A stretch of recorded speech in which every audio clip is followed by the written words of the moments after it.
মুহতারাম সামিঈন, আমরা শিরকের প্রকার নিয়ে আলোচনা করছিলাম। তাতে আমরা শিরক প্রধানত দুই প্রকার বলেছিলাম। বড় শিরক, যাকে আরবিতে শিরকুল আকবার বলা হয়, আর একটা হলো ছোট শিরক, যাকে আরবিতে শিরকুল আসগার বলা হয়। বড় শিরক চার প্রকার আলোচনা হয়ে গেছে। ছোট শিরক আবার দুই প্রকার। বড় শিরকের চার প্রকারের মধ্যে বলেছিলাম যে আমরা কেউ শিরকে লিপ্ত আছি। এটা কেবলমাত্র মুশরিকরাই শিরকে লিপ্ত নয়, বরং মুসল্লি, তাহাজ্জুদ গুজার এবং অনেক ওলি আল্লাহ শিরকের বড় শিরকের চারটা প্রকারের মধ্যে অন্তর্ভুক্ত হয়ে যায়। বিগত আলোচনায় আমরা এটা বুঝতে পেরেছি, আলোচনা করতে পেরেছি। আজকে আলোচনা করব শিরকুল আসগার, মানে ছোট শিরক। ছোট শিরক আবার দুই প্রকার। একটা হলো শিরকুল যাহির আর একটা হলো শিরকুল খাফি। ছোট শিরক আরবি নাম শিরকুল আসগার। এই শিরক দুই প্রকার, শিরকুল খাফি, শিরকুল যাহির। শিরকুল যাহির মানে হলো প্রকাশ্য, খাফি মানে হলো গোপন। তাহলে ছোট শিরক এটা কখনো কখনো প্রকাশ্যে মানুষ শিরক করে কথা এবং কাজের মাধ্যমে। আর ছোট শিরকের মধ্যে আরো নিম্নে ছোট যেটা শিরকুল খাফি, গোপন শিরক, এটা দেখা যায় না। এটা মানুষের অন্তরে লালন করে মানুষ। এটা কেউ ধরতে পারে না, একমাত্র ধরতে পারেন আল্লাহ রাব্বুল আলামিন।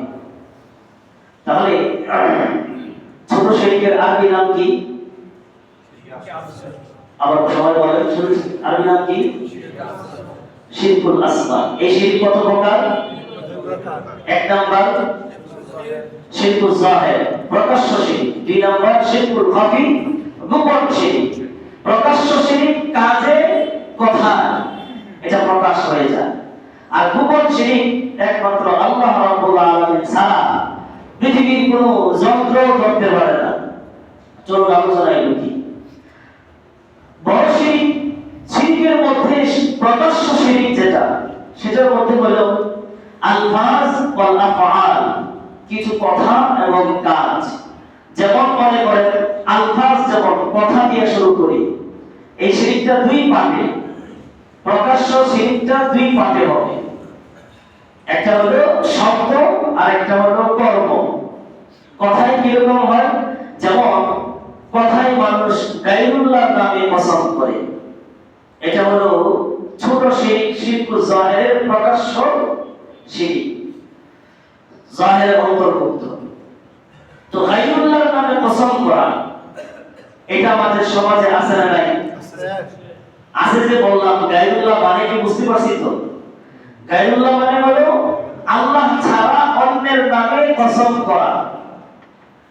আল্লাহর নামে অন্যের নামে, আল্লাহ বাদ দিয়ে অন্যের নামে কি করা?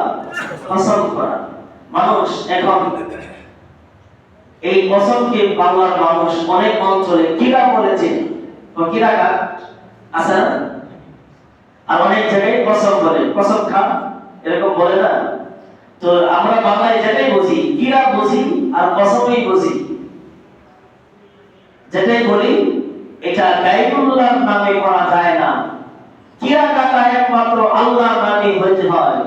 কসম করা একমাত্র আল্লাহর নামে কসম করতে হয়। আল্লাহ বিনে কোন সৃষ্টিজীবের নামে কসম চলে না। কেউ যদি করে তাহলে ছোট শিরকের এক নাম্বার প্রকারে সে লিপ্ত হবে শিরকুল যাহির। সবাই চিল্লায়ে বলেন নাউযুবিল্লাহ। এখন বলুন, আমরা যারা আল্লাহ ছাড়া অন্য মানুষের নামে, অন্য জন্তুর নামে, অন্য সৃষ্টির নামে কিরাকানি কসম করি, আমরা সবাই ছোট শিরক এর এক নাম্বার শিরকুল যাহিরের মধ্যে লিপ্ত আছি। আল্লাহ আমাদের হেফাজত করেন, আমিন। এজন্য এই বিষয়টা খুব ভালো করে বোঝা দরকার আছে না নাই? খুব ভালো করে বোঝা দরকার আছে। ছোট শিরক যাহির, আল্লাহ ছাড়া অন্যের নামে কসম করা যাবে না। আল্লাহ রাসূল সাল্লাল্লাহু আলাইহি ওয়াসাল্লাম হাদিসের মধ্যে বলেছেন, মান হালাফা বিগাইরি ইসমিল্লাহি ফাকাদ কাফার। হাদিসে বলেন আল্লাহ বিনে অন্য কোন জন্তু বা মাখলুকের নামে কেউ যদি কোনদিন কিরা কাটে বা কসম করে সাথে সাথে ওই ব্যক্তিটা কাফের হয়ে যাবে। আল্লাহ রাসূল হাদিসের মধ্যে আরো বলেছেন আলা ইন্নাল্লাহা ইয়ানহাকুম আন তুহালিফু বিআবাইকুম, এই খবরদার আমার উম্মত, খবরদার সাবধান থাকবা, তোমরা তোমাদের পূর্বপুরুষের নামে কোনদিন কিন্তু শিরক করবা না। ফামান কানা হালিফান ফালইহলিফ বিল্লাহি, কারো যদি কিরা কাটার বা কসম করার প্রয়োজন হয় সে যেন আল্লাহর নামে কিরা কাটে বা কসম করে। যদি আল্লাহর নাম বাদ দিয়ে অন্য কারোর নামে কসম করতে হয় ফালিয়াসমুত, সে যেন চুপ থাকে, নীরব থাকে। কসম করলে একমাত্র আল্লাহর নামে করতে পারবে, আল্লাহর নাম ছাড়া অন্য কারোর নামে কসম করার অবকাশ উম্মতি মুহাম্মাদের নাই। তাহলে আমরা আজকে বুঝতে পারলাম দুইটা হাদিস দ্বারা যে পূর্বপুরুষের নামে আমার বাবার কসম, আমার বাপ দাদার কসম, আমার মায়ের কসম, আমার ভাইয়ের কসম, বোনের কসম, আমার প্রেমিকের কসম, অমুক গাছের কসম, সন্তানের মাথায় হাত রেখে বললাম কিরা কাটলাম, আছে না নাই? সমাজের মানুষ এখন স্বামী স্ত্রীতে কসম করে কিরা কাটে, কোরআন শরীফ রাইখা কিরা কাটো, কোরআন শরীফের উপর হাত রেখে কিরা কাটো, কসম করো। কোরআন শরীফের উপর হাত রেখে কসম করা যাবে না। কসম কেবলমাত্র মৌখিক কসম হবে একমাত্র কার নাম বলেন? আল্লাহ রাব্বুল আলামিনের নামে। এখন মানুষ যুবক যুবতী কসম করে আমাদের পবিত্র ভালোবাসার কসম, আছে না নাই? ভালোবাসা পবিত্র হলো কবে থেকে? ভালোবাসা কি পবিত্র না অপবিত্র বলেন? হ্যাঁ, অপবিত্র, হারাম। এই অপবিত্র ভালোবাসাকে প্রেমিক প্রেমিকা বলতেছে আমাদের পবিত্র ভালোবাসার কসম। প্রেমিক প্রেমিকা জেনে রাখো, পবিত্র ভালোবাসা, এই হারাম ভালোবাসাকে তুমি পবিত্র বলতেছো, কসম তো করা যাবেই না, বরং অপবিত্রকে পবিত্র বলার কারণে লাভল গুনাহগার হতে হবে। আল্লাহ আমাদের বুঝার তৌফিক দান করেন। তাহলে অন্যের নামে কসম করা যাবে না। পৃথিবীতে আল্লাহর নাম ছাড়া অন্য কোনো বস্তু, অন্য কোনো মানুষের নামে, অন্য কোনো মানুষ ধরে বস্তু ধরে কসম করা জায়েজ নাই। আল্লাহ রাব্বুল আলামিন এই কথাটি সূরাতুল মাইদা 99 নম্বর আয়াতে কসমের কথা আলোচনা করেছেন। আল্লাহ রাব্বুল আলামিন বলেন যে কসম আমার তিন প্রকার আছে।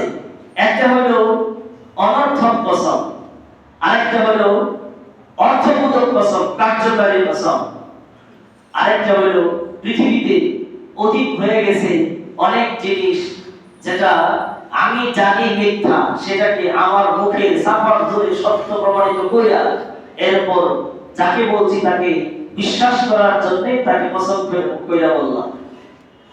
দেখুন আল্লাহ রাব্বুল আলামিন সূরাতুল মাইদা 99 নম্বর আয়াতে কথাই বলছেন, লা ইউআখিযুকুমুল্লাহু বিল্লাযি ফি আইমানিকুম ওয়ালাকিন ইউআখিযুকুম বিমা আকাদতুমুল আইমান।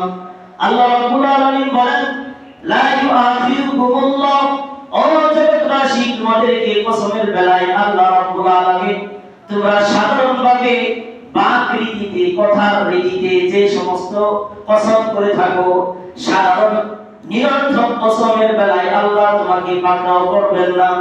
ওয়ালাকিন ইউআখিযুকুম বিমা আকাদতুমুল আইমান, কিন্তু যে কসম পরিপক্কভাবে, পরিপূর্ণভাবে তোমরা করে নিয়েছো, ওই কসম আল্লাহ রাব্বুল আলামিন ওই কসম ভঙ্গ করলে কসমের জন্য আল্লাহ তোমাদেরকে পাকড়াও করবেন। তাহলে নিরর্থক কসমের বেলায় আল্লাহ ধরপাকড় করবেন না। যেগুলো পরিপক্কভাবে, পরিপূর্ণভাবে কসম করে ফেললেন ভবিষ্যতের কোনো কাজের জন্য যে আমি এই কাজটা করব, আল্লাহর কসম আমি এই কাজটা করব, তাহলে এই কসম যদি না করেন, কসম ভঙ্গ করেন, তাহলে কসম ভঙ্গের জরিমানা দিতে হবে, কাফারা দিতে হবে। আমার বলে ফেলি যে কসম যদি হয়, ভবিষ্যতের কসম যদি হয় ভালো ক্ষেত্রে, যেমন মনে করেন আমি ইনশাআল্লাহ আল্লাহর কসম আমি কুরবানি করব, না করলে কসম ভেঙে ফেললে কাফারা দিতে হবে। আল্লাহর কসম আমি এই পাপ কাজ থেকে বিরত থাকবো, এটা ভালো। যদি পাপ কাজ থেকে বিরত না থাকেন তাহলে কসম ভাঙার কাফারা দিতে হবে। কিন্তু গুনাহের কোন কাজে যদি কসম করেন, আল্লাহর কসম আমি অমুকের বাড়িতে যাব না, আল্লাহর কসম আমি তোমার খানা আর খাবো না, এগুলো কি ভালো না খারাপ? খারাপ। এগুলো ভাঙাবাজি। খারাপ কাজের জন্য খারাপ কাজের নিয়তে কসম করা, এগুলো ভাঙাবাজি। আর ভালো কাজের কসম করা, কসম রক্ষা করা উচিত। তাহলে ওয়ালাকিন ইউআখিযুকুম বিমা আকাদতুমুল আইমান, যে কসম পরিপূর্ণভাবে যে অবশ্যই আমি ইনশাআল্লাহ আল্লাহর কসম আমি কাজটা করব, যদি না করে কাফারা দিতে হবে। কাফারা কি? আল্লাহ বলেন ফাকাফারাতুহু ইতআমু 10 মাসাকিন মিন আওসাতি মা তুতঈমুন, যে তোমার পরিবারকে সাধারণভাবে যে খাবারগুলো খাওয়াও, এরকম সাধারণ খাবার 10 জন মিসকিনকে খাওয়াইতে হবে কসম ভাঙলে।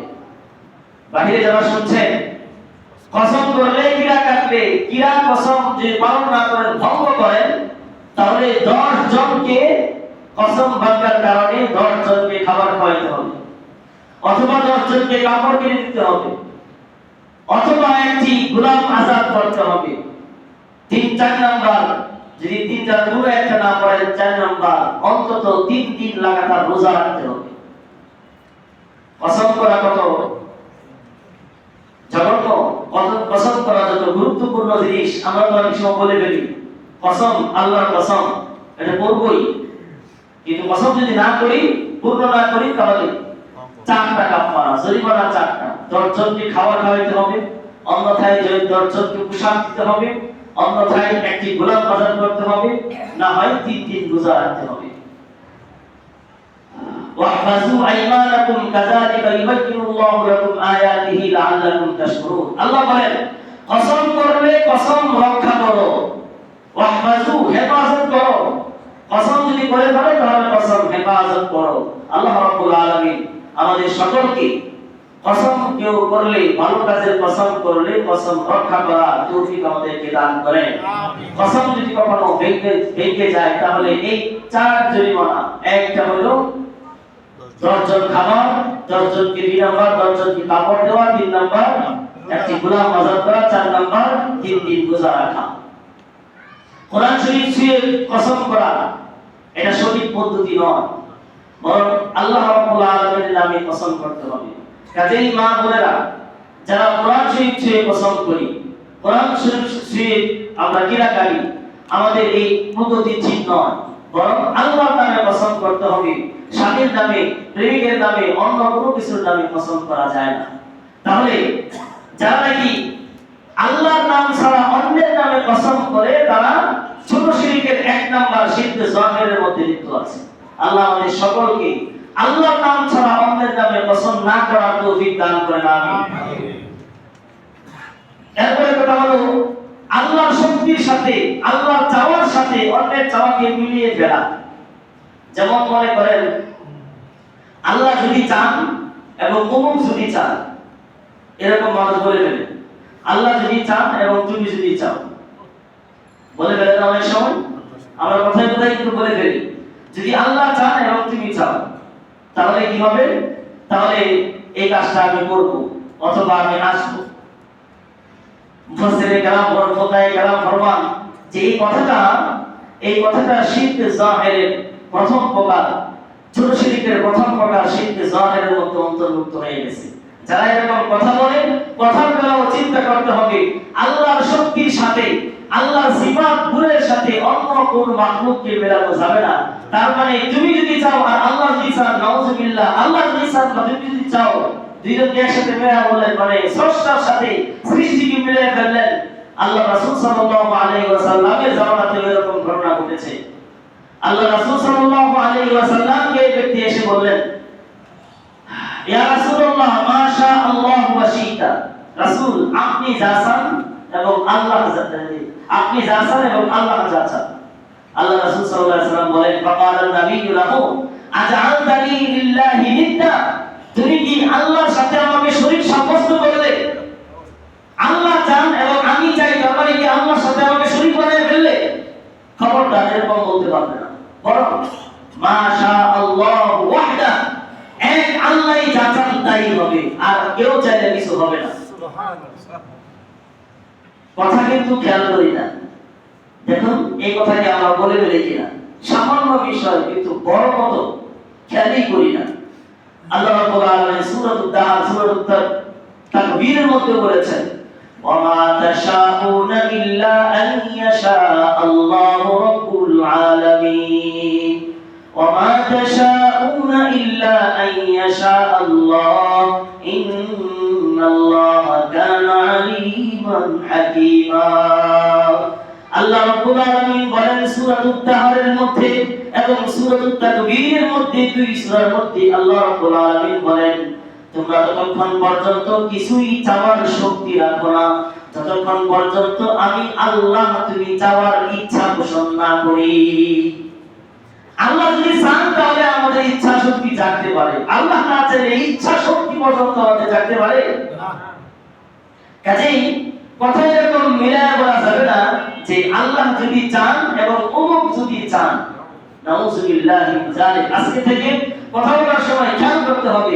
এখন তো অনেকে মনে করবেন, পণ্ডিতরা বলবেন হুজুর ইসলামকে কঠিন করে ফেলেছে, কঠিন যদি করে গেলে থাকি তাহলে বলতে থাকেন হুজুর আসলে শিরকের অপরাধে আপনাকে জাহান্নামে যেতে হবে।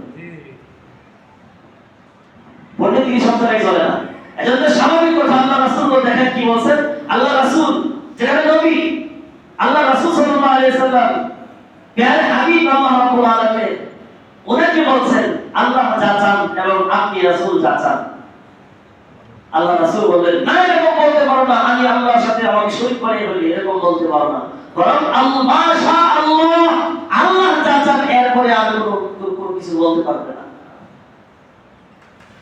আল্লাহ রাসূল সাল্লাল্লাহু আলাইহি ওয়াসাল্লাম এর উপরে আরো একটা হাদিস সাহাবায়ে কেরামকে বলেছেন আল্লাহ রাসূল, লা তাকুলু মা শা আল্লাহু ওয়া শা মুহাম্মদ সাল্লাল্লাহু আলাইহি ওয়াসাল্লাম, তোমরা এভাবে বলো না যে আল্লাহ যা চান এবং মুহাম্মদ সাল্লাল্লাহু আলাইহি ওয়াসাল্লাম যা চান, ওয়ালাকিন কুলু, কিন্তু তোমরা এভাবে বলো মা শা আল্লাহু ওয়াহদা, এক আল্লাহ যা চান তাই হবে। আল্লাহ চাওয়ার সাথে আমি নবী মুহাম্মদ সাল্লাল্লাহু আলাইহি ওয়াসাল্লাম কেউ জড়ায়া দিবা না, তাহলে মানুষকে জড়ানো যাবে না।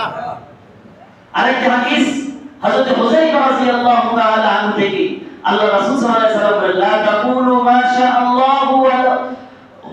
আল্লাহু ওয়া ফুলান, তোমরা এরকম বলো না যে আল্লাহ এবং অমুকে যা চাই তাই, না এরকম বলবো না, ওয়ালাকিন কুলু মা শা আল্লাহ, কিন্তু তোমরা এভাবে বলতে পারো আল্লাহ যা চান এরপরে তারপর অমুক যদি চাই, এরকম হতে পারে, তারপর অমুক যদি চাই এরকম হতে পারে, এরকম বলতে পারো, কিন্তু আল্লাহ চাওয়ার সাথে কাউকে মিলানো যাবে না। চলুন আলোচনা বিষয়ে অবকাশ নেই, তাহলে শিরকে জাহিরের মধ্যে এতক্ষণে দুইটা আলোচনা করছি। এক নাম্বার, কসম হবে কেবলমাত্র তার নামে, বলেন আল্লাহর নাম সারা পৃথিবীতে জগতের যে কোনো মানুষ অন্য কোন বস্তুর নামে কসম করবে বা কোরআন যে কসম করবে, তারা সকলেই শিরকে, ছোট শিরকের প্রথম প্রকার শিরকে জাহির লিপ্ত। দুই নাম্বার, আল্লাহ যা চান এবং অমুক যা চান, কথা এরকম বলা যাবে না, বরং একমাত্র চান যিনি, তিনি কে বলেন আল্লাহ। কথা বলার সময় খেয়াল করতে হবে, তাওয়াক্কুল ভরসা একমাত্র যে তোমার উপর ভরসা এবং অমুকের উপর ভরসা, তোমার উপরে, আল্লাহর উপরে এবং আমার গাড়ির উপরে ভরসা করলাম, আল্লাহর উপরে এবং আমার ব্যবসাটাই, ব্যবসার উপরে ভরসা করলাম, এরকম অনেক কথা বলে কিনা বলেন না। ভরসা কেবলমাত্র হবে কার উপর, বলেন আল্লাহ। গাড়ি মাধ্যম মাত্র, আল্লাহ চাইলে গাড়ি ইনকাম আমার পকেটে ঢুকাবে, না হয় ঢুকাবে না। দোকান মাধ্যম মাত্র, ব্যক্তি মাধ্যম মাত্র, চাকরি মাধ্যম মাত্র। কাজেই তাওয়াক্কুল করতে হবে কেবলমাত্র কার উপরে, বলেন আল্লাহ রাব্বুল আলামিনের উপরে। দুই নম্বর এই গেল প্রথম প্রকার, কথাই আমরা অনেক শিরিক করে ফেলি যে আল্লাহ চাইলে তুমি চাইলে, নাউযুবিল্লাহ, অথবা আল্লাহর উপর ভরসা, তোমার উপরে ভরসা, বা চাকরি বাকরির উপর ভরসা, ইত্যাদির উপর ভরসা, নাউযুবিল্লাহ, অথবা কারো নামে কসম করা, কথাই এরকম আমরা অনেক শিরিক করে ফেলি। তিনটা উপমা আমাদের সামনে পেশ করলাম। কাজে কিরকম, কাজে যেমন মনে করেন ওয়াল আফআল কালুকসিল হালকাতি ওয়াল খাইতি লিদাফইল বালা'i আও দাফইহি, অনেক সময় সমাজের মধ্যে দেখবেন বালা মুসিবত দূর করার জন্য মানুষে আংটি হাতে দেয়, দেয় কিনা বলেন? গলার মধ্যে অনেক সময় চেন লাগায়, অথবা কোমরে গাইটা লাগায়, তাবিজ লাগায়, অথবা ছেলেদের কান ফোঁটা করে, ছিদ্র করে, ছেলেদের নাক ছিদ্র করে, আছে কিনা বলেন? আমাদের আঞ্চলিক ভাষায় এটাকে বলে মল্লিক লাগছে। আপনাদের এলাকায় কি বলেন? যে ফ্যামিলিতে একের পর এক সিরিয়াল লাগে মরা, বাচ্চা একটাও টিকে না, এটা আমাদের এলাকায় আঞ্চলিক ভাষায় বলে মল্লিক লাগছে, মল্লিক ঘর। আপনারা কি বলেন? মল্লিক কি বলেন? কাছাকাছি। তো এরকম মল্লিক ঘরে দেখবেন বাচ্চা বলে পরে কান ফোঁটা করে দেয়, নাক ফোঁটা করে দেয়। এটা ছোট শিরকের প্রথম প্রকার, শিরক যাহিরের অন্তর্ভুক্ত। কাজেই মারা ভালো করে শুনেন, ভাইরা ভালো করে শুনেন, কোনো কিছুই আংটি কোন রূপ প্রতিরোধ ক্ষমতা রাখে না। নাক ফোঁটা করা, কান ফোঁটা করা কোনো মৃত্যুকে আটকাইতে পারে না। রোগ প্রতিরোধ করতে পারেন একমাত্র কে বলেন? আল্লাহ। বিপদ বালা মুসিবত দূর করার একমাত্র মালিক কে বলেন? আল্লাহ, আল্লাহ রাব্বুল আলামিন। কাজেই ছেলেদের কান ফোঁটা করা অসুস্থ থেকে বাঁচার জন্য বা মৃত্যু থেকে বাঁচার জন্য এটা শিরকের পর্যায়ে পড়ে। মারা কোনদিন আর এই কাজ করা যাবে না। শিরকে যাহিরের অন্তর্ভুক্ত। ছেলেদের রোগ প্রতিরোধ করবার জন্য অথবা মৃত্যুকে আটকাবার জন্য নাক ফোঁটা করে দেওয়া, কান ফোঁটা করে দেওয়া, অথবা তাদের আঙ্গুলের মধ্যে আংটি পরা। বিভিন্ন পাথরের আংটি আছে, দেখবেন 5 আঙ্গুলে 5 আংটি লাগায় আছে, এক একটা এক এক কাজ দেয়, আছে না নাই বলেন? এক একটা এক এক কাজ দেয়। আবার অনেকেই দেখবেন স্বর্ণের আংটি পরে, আছে না? আছে। বরকে গাড়ি থেকে নামাবে, শ্বশুর গিফট করছে বরকে একটা স্বর্ণের আংটি, করেন কিনা বলেন? এই যে শ্বশুর শাশুড়ি যারা বরকে আংটি গিফট করলেন, আপনার কি এই কথা জানা আছে পুরুষের জন্য এক রত্তি স্বর্ণ তার জন্য চিরজীবনের জন্য হারাম? এক রত্তি স্বর্ণ পুরুষের জন্য চিরকালের জন্য হারাম। পৃথিবীতে কোন পুরুষ স্বর্ণ ব্যবহার করতে পারবে না, হোক সে আংটি, হোক সে চেন, হোক সে হাতের ঘড়ি, হোক সে ব্রেসলেট, অথবা হোক সে পানির পাত্র, থালা, যা কিছু হোক না কেন, পুরুষ কোনদিন স্বর্ণ বিন্দু পরিমাণ স্বর্ণ ব্যবহার করতে পারবে না। স্বর্ণ ব্যবহার করা পুরুষের জন্য দুনিয়াতে হারাম, হারাম। তাহলে শ্বশুর মেয়ের বিয়ার প্রথম দিনে জামাইকে হারাম কাজে বাধ্য করছে, নিজে আঙ্গুলে স্বর্ণের আংটি ঢুকায়া। তাহলে এই ছেলের মাধ্যমে এই জামাই যে হালাল কাজ করবে, গ্যারান্টি কি বলেন? আপনি তো নিজে হারাম কাজ শুরু করলেন, প্রথম যাত্রাই শুরু করলেন হারাম দিয়া শ্বশুর। ওদিকে যা হয়েছে হয়েছে, তওবা করেন। ভবিষ্যতে কোন জামাইকে আমরা যারা শ্বশুররা আছি বা হবো, কোন জামাইকে আমরা স্বর্ণের আংটি গিফট করবো না। রাজি আছেন কারা কারা? ইনশাআল্লাহ। যারা বিয়ে করবেন না হেরা মাথা কিছু, এটা বিয়ে না আগে করবেন, বড় না শ্বশুর? হ্যাঁ, বিয়ে করবো না আর আংটি করবো না, হ্যাঁ, এটা সিরিয়াল এখন আসছে। তোমরা যারা জামাই হইবা, তোমরা কি এক সময় যদি শ্বশুরের আংটি পরায় দেন, শ্বশুরের হাত ধরে বলেন আংটি আমি পরবো না, এরকম কারা কারা আছে দেখি? এরকম কারা কারা জামাই না? জামাইয়ের সঙ্গে খুব কম দেখা যায়, দেখবেন পুরো পুরো আবার হাত দেন। তাহলে স্বর্ণ পুরুষের জন্য হারাম, মনে থাকবে ইনশাআল্লাহ। ইনশাআল্লাহ দেখবেন ছেলেরা স্বর্ণ পয়রা, চেনটা পয়রা, শীতের দিনে সে শার্টের বোতাম 3-4টা খুলে রাখছে, বুকটার টানটা করে দেখায়, দেখো পরছি, আছে না? আছে। ঘড়িটা কি বানাইছি এটা আমরা স্বর্ণের একটা চেইন লাগাইছি, এটা তাকাও, আছে না নাই? আছে। কিন্তু জানেন না যে হারাম? মা আপনি জানেন পুরুষের জন্য স্বর্ণ হারাম। আল্লাহ রাসূল সাল্লাল্লাহু আলাইহি সাল্লাম আংটি ব্যবহার করছেন, যারা রোগ থেকে বাঁচবার জন্য অথবা বিভিন্ন কারণে আংটি পরেন। আংটি পরা পুরুষের জন্য জায়েজ আছে, স্বর্ণের নয়, রূপার আংটি পরা জায়েজ আছে। আল্লাহ রাসূল আংটি পরছেন, কিন্তু আল্লাহ রাসূলের আংটি কিসের ছিল? আল্লাহ রাসূল কি কোনো রোগ মুক্তির জন্য পরছেন? না। আপনি তো রোগ মুক্তির জন্য আংটি পরেন, এটা পরা যাবে না, শিরক। এটা শিরক, রোগ মুক্তির জন্য আংটি পরা শিরক, চেন পরা শিরক, নাক কান ফোঁটা করা শিরক, তাবিজ পরা শিরক, রোগ মুক্তির জন্য এই সমস্ত কিছু ব্যবহার করা শিরক। আল্লাহ রাসূল আংটি কিসের ছিল? আল্লাহ রাসূল সাল্লাল্লাহু আলাইহি ওয়াসাল্লাম আংটি সম্পর্কে খাদিম রাসূল সাল্লাল্লাহু আলাইহি ওয়াসাল্লাম আনাস ইবনে মালিক রাদিয়াল্লাহু তাআলা আনহু বর্ণনা করেছেন, কানা খাতামুন নবী সাল্লাল্লাহু আলাইহি ওয়াসাল্লাম মিন ওয়ারিকিন ওয়া কানা ফাসুহু হাবাশিয়ান। আল্লাহ রাসূল সাল্লাল্লাহু আলাইহি ওয়াসাল্লামের আংটি ছিল ওয়ারিক, রূপার আংটি ছিল। রূপার আংটির উপরে আল্লাহ রাসূলের যে আংটির উপরে যে পাথরটা ছিল এটা হলো আবিসিনীয় পাথর, হাবশা দেশের পাথর। হাবশা দেশের একটি পাথর রূপার আংটির উপরে ছিল। তাহলে রূপার আংটি এবং পাথর বিশিষ্ট আংটি আল্লাহ রাসূল ব্যবহার করছেন। সব সময় করছেন না, কখন করছেন, কি জন্য আংটি বানাইছেন সব দেখুন।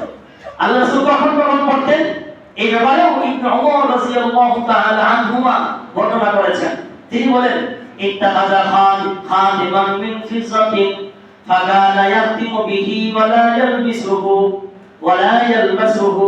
আল্লাহ রাসূল সাল্লাল্লাহু আলাইহি ওয়াসাল্লাম আংটি পরতেন, রূপার আংটি বানাইছেন, কিন্তু সব সময় সচরাচর তা করতেন না, বরং এই আংটিটা কি করতেন, ইয়াতিমু বিহি, আংটি দ্বারা সিল লাগাইতেন। চিঠির শেষে চিঠি লাগার পরে আংটি দ্বারা উনি সিলের কাজ করতেন। আমাদের সিল লাগায় না, এই সিলের কাজ করতেন আল্লাহ রাসূল। যখন সিলের কাজ আসতো, চিঠিতে সিল লাগাইতে হবে, তখন আংটি হাতে পরে উনি সিল লাগাইতেন। বাকি সময় ওলা ইয়ালবাসু, বাকি সময় উনি আংটি পরতেন না। আংটি বানানোর প্রয়োজন হইল কেন, সিল কোথায় লাগাইতেন এই ব্যাপারে আল্লাহ রাসূলের হাদিস আছে। আনাস ইবনে মালিক থেকে হাদিস, যখন হুদায়বিয়ার সন্ধির পরে বিভিন্ন অনারব রাষ্ট্রপ্রধানদের কাছে আল্লাহ রাসূল ইসলামের দাওয়াত দিয়া চিঠি প্রেরণ করার মনস্থ করলেন, তখন আল্লাহ রাসূলকে জানানো হইল যে আল্লাহ রাসূল, অনারবী রাষ্ট্রপ্রধানরা বাদশারা সিল মোহর ছাড়া চিঠি এলাও করে না। তখন আল্লাহ রাসূল সাল্লাল্লাহু আলাইহি ওয়াসাল্লাম ফাসফা খাতামান, একটা আংটি বানাইলেন রূপা। আনাস ইবনে মালিক রাদিয়াল্লাহু তাআলা আনহু বলেন, আল্লাহ রাসূল যে আংটি পরতেন, কি অবাক করা বিষয়, আল্লাহ রাসূল যে আংটি পরতেন, আংটি হাতে আল্লাহ রাসূলকে কি যে আশ্চর্য লাগতো, আজও আমার চোখের সামনে বাড়ছে। সুবহানাল্লাহ।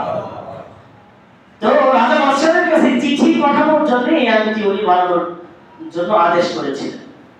এই আংটিতে কি লেখা ছিল, আল্লাহ রাসূল সাল্লাল্লাহু আলাইহি ওয়াসাল্লামের আংটিতে কি লেখা ছিল, এটাও আনাস ইবনে মালিক রাদিয়াল্লাহু তাআলা আনহু সংরক্ষণ করে শামাইলে তিরমিজিতে আছে এই হাদিসগুলো সংরক্ষণ করে আমাদের জন্য বার্তা দিয়ে গেছেন যে আল্লাহ রাসূলের এই নকশা করা আংটিতে কি নকশা ছিল, কি লেখা ছিল, মোহরটা কি যে মানতেন, লেখাটা কি ছিল। কানা নাকশু খাতিম রাসূলিল্লাহ সাল্লাল্লাহু আলাইহি ওয়াসাল্লাম মুহাম্মাদুন সাদরুন ওয়া রাসূলুন সাদরুন আল্লাহু সাদরুন। তিনটা লাইনের লেখা ছিল, এক লাইনে ছিল মুহাম্মদ, এক লাইনে ছিল রাসূল, আর এক লাইনে ছিল আল্লাহ। তিনটা মিলে মুহাম্মাদুর রাসূলুল্লাহ এটা লেখা ছিল। এই আংটি আল্লাহ রাসূলের পরে আবু বকর সিদ্দিক রাদিয়াল্লাহু তাআলা আনহু খেলাফতকালে তার কাছে আসেন। ওনার পরে হযরত ওমর রাদিয়াল্লাহু তাআলা আনহু খেলাফতকালে ওনার হাতে আসলো।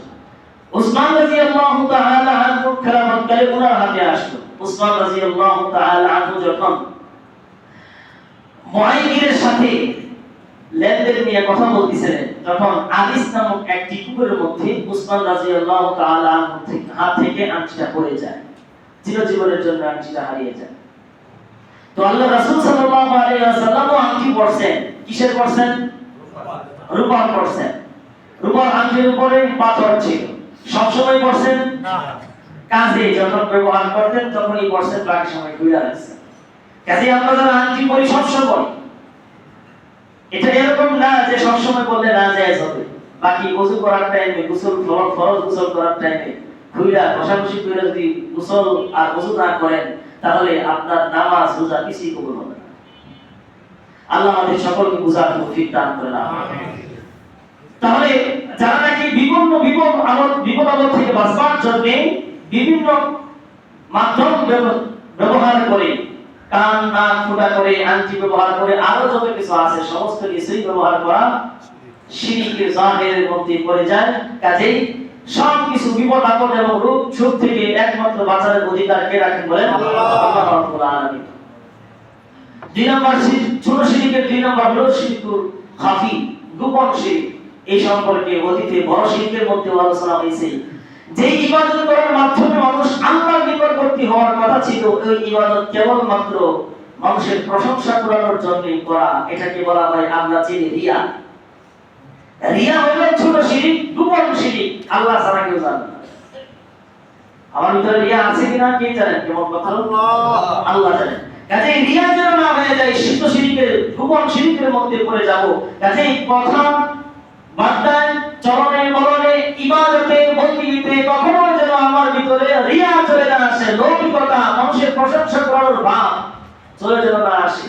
খেয়াল থাকতে হবে, সামান্য শিরকের কারণে সমস্ত আমল বরবাদ হয়ে যাবে। আল্লাহ আমাদের সকলকে বুঝবার এবং সকল প্রকার শিরক থেকে বেঁচে থাকবার তৌফিক দান করেন, আমিন। এবার শিরকের প্রকার শেষে আপনাদের চূড়ান্তভাবে শিরকদের, মুশরিকদের ব্যাপারে যে কথাটা বলতে চাই সেটা হলো, মুশরিকরা আল্লাহ রাব্বুল আলামিন মুশরিকদের চরিত্র আমাদের সামনে ফুটায় তুলছেন। মুশরিকরা কেমন চরিত্রের অধিকারী?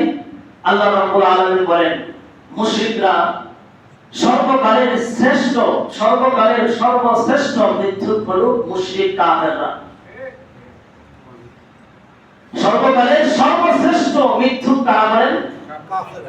মুশরিক কাফেররা। প্রমাণ কি? আল্লাহ রাব্বুল আলামিন সূরাতুল আনআমের 22 নম্বর আয়াতে ইরশাদ ফরমান, ওয়া ইয়াওমা নাহশুরুহুম জামিআন সুম্মা নাকুলু লিল্লাযীনা আশরাকু আইনা শুরাকাউকুমুল্লাযীনা কুনতুম তাযউমুন সুম্মা লাম তাকুন ফিতনাতুহুম ইল্লা আন ক্বালু ওয়াল্লাহি রাব্বিনা মা কুন্না মুশরিকিন انظر كيف كذبوا على أنفسهم وضل عنهم ما كانوا يفترون। আল্লাহ বলেন, পৃথিবীর সূচনা লগ্ন থেকে কিয়ামতের আগ পর্যন্ত, কিয়ামত পর্যন্ত সকল মানুষকে একটা ময়দানে আমি একত্রিত করব। ওই দিন আমি আমার সাথে যারা অংশীদার সাব্যস্ত করে বহু প্রতিমার, বহু খোদার ইবাদত করত, পূজা করত, তাদেরকে আমি জিজ্ঞাসা করব, কোথায় তোমাদের সেই সমস্ত অংশীদাররা যাদেরকে তোমরা আমার সমকক্ষ মনে করতে, আজকে কোথায়? যখন সারা ময়দানে একমাত্র আল্লাহ রাব্বুল আলামিন ছাড়া কারো কোনো কণ্ঠ নাই, কারো কোনো শক্তি নাই, সেদিন তারা আযাবের ভয়াবহতা দেখে,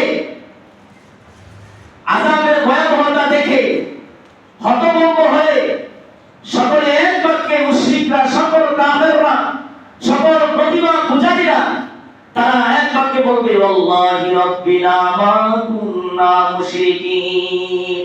এক বাক্যে সবাই মিথ্যা কথা বলে ফেলবে, আল্লাহর কসম, আল্লাহ, পৃথিবীতে আমরা বহু প্রতিমার ইবাদত করি নাই। নাউযুবিল্লাহ। বিশেষ করে আমাদের সমাজে, পার্শ্ববর্তী রাষ্ট্রে, সারা বিশ্বে যারা আছে, সকলে এক বাক্যে বলবে, সারা জীবন বহু খোদার, বহু প্রতিমার পূজা করিয়া আল্লাহ যেদিন জিজ্ঞেস করবে, কই গেল আজকে, নিয়ে আয় দেখি, সেদিন বলবে, না, আল্লাহর কসম, আপনার কসম, আমরা কোন প্রতিমার, এক আল্লাহর ইবাদত করছি, আমরা কোন প্রতিমার পূজা করি নাই। নাউযুবিল্লাহ। এদের ডাহা মিথ্যা দেখা, ডাহা মিথ্যা দেখা আল্লাহ অবাক হইয়া রাসূলকে বলেন, উনজুর কাইফা কাযাবু আলা আনফুসিহিম। উনজুর মানে দেখো, দেখো, দেখো, উনজুর কাইফা, দেখো, কাইফা কিভাবে, কাযাবু মিথ্যা বলে, আলা আনফুসিহিম নিজেদের উপরে। এই কথাটা দেখো, দেখো কি বলে। যখন আপনার সামনে ডাহা একটা মিথ্যা কথা, চূড়ান্ত মিথ্যা কথা কেউ বলতেছে, তখন আপনি নির্বাক হয়ে বলেন, কি করে, কি করে, দেখো কি করে, এরকম বলে না? আল্লাহ ঠিক এই ভাষায় বলছেন নবীকে, উনজুর, নবী মুহাম্মদ, আপনি দেখেন। তার মানে কিয়ামতের সেই সিনারি আল্লাহ রাসূলের সামনে পেশ করে যেন বলছেন, আল্লাহ দেখো, দেখো, পৃথিবীর মুশরিকরা, পৃথিবীর সকল কাফেররা কেমন মিথ্যা কথা বলে, দেখো কিরকম চূড়ান্ত মিথ্যাবাদীরা। তখনই আল্লাহ সূরা ইয়াসিনে বলেন 65 নম্বর আয়াতে, আল্লাহ বলেন, তোরা তো সর্বকালের সর্বশ্রেষ্ঠ মিথ্যুক তোরা, কাজেই তোদের মিথ্যা বলার মুখে আমি আজকে মোহর লাগাইয়া দেব। আল-ইয়াওমা নাখতিমু আলা আফওয়াহিহিম ওয়া তুকাল্লিমুনা আইদিহিম ওয়া তাশহাদু আরজুলুহুম বিমা কানু ইয়াকসিবুন। আজ আমি এদের মুখে মোহর লাগায়া দিব, এদের মুখ বন্ধ করে দিব, এদের হাত কথা বলবে, পা কথা বলবে, এদের সমস্ত অঙ্গ প্রত্যঙ্গ কথা বলবে। সেদিন তো আর পালাবার কোনো সুযোগ আছে না, সমস্ত মিথ্যা প্রমাণিত হয়ে যাবে। আল্লাহ রাব্বুল আলামিন তাদের সমস্ত মিথ্যা প্রমাণ করে দিবেন। কাজে মুশরিকের শিরক সম্পর্কে আলোচনার সর্বশেষ, পৃথিবীতে অতীতকালের, বর্তমানকালের, আগতকালের, সর্বকালের সর্বশ্রেষ্ঠ মিথ্যুক হইল পৃথিবীতে কোন মানুষরা বলেন? মুশরিক কাফেররা।